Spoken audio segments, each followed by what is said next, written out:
The first Roman emperor to publicly come out as gay, Emperor Hadrian, was known to have homosexual tendencies during his military training period, spending much of his time with soldiers eating, drinking, and even sleeping alongside them.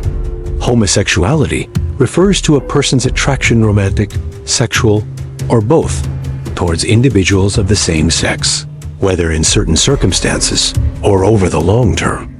Recognized as a sexual orientation, homosexuality is a lasting pattern of emotional, romantic, and sexual attraction primarily or exclusively to people of the same gender. Historical records note that the first ruler to openly identify as homosexual was Hadrian, known in English as Hadrian, and in Latin as Publius Aelius Trajanus Hadrianus Augustus, born in 76 and passing away in 138. He was Emperor of Rome from 117 until his death. Hadrian was a wise ruler, a ruthless yet ambitious military leader who worked tirelessly. His personality and life have always fascinated later generations. As one of the most famous sovereigns of the Roman Empire, he governed a territory larger than today's European Union. This emperor is renowned for building Hadrian's Wall, marking the northern boundary of Roman Britain. In Rome itself, he reconstructed the Pantheon and built the Temple of Venus and Rama.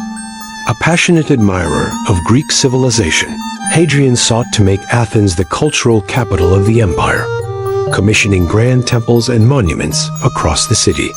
At the time, many wondered why Hadrian admired Greek culture so deeply.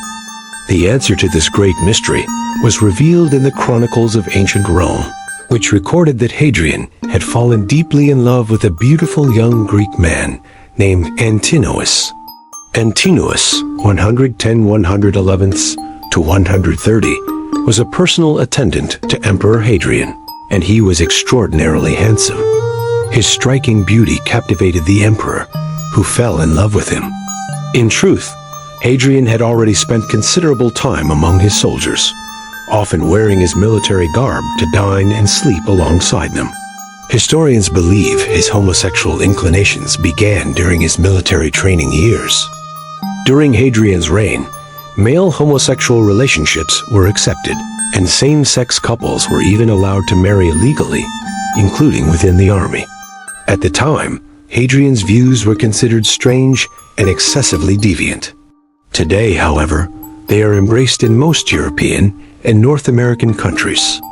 When the handsome Antinous died, Hadrian was inconsolable.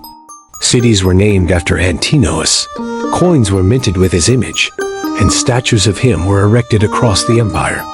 Later, Hadrian even deified his late lover.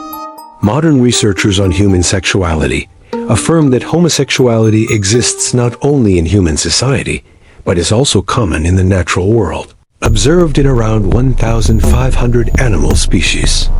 Psychologically, same-sex relationships, whether male-male or female-female, are classified as equivalent to heterosexual relationships. Throughout history, homosexuality has been both admired and condemned, depending on the era and culture. Since the late 19th century, the global movement for LGBTQ rights has gained momentum. Same-sex couples, both gay and lesbian, have sought to express their sexuality openly and gain legal recognition of their relationships. This includes the right to marry or enter into civil unions, adopt children, serve as parents, secure workplace equality, serve in the military, access healthcare without discrimination, and benefit from laws protecting LGBTQ+ youth.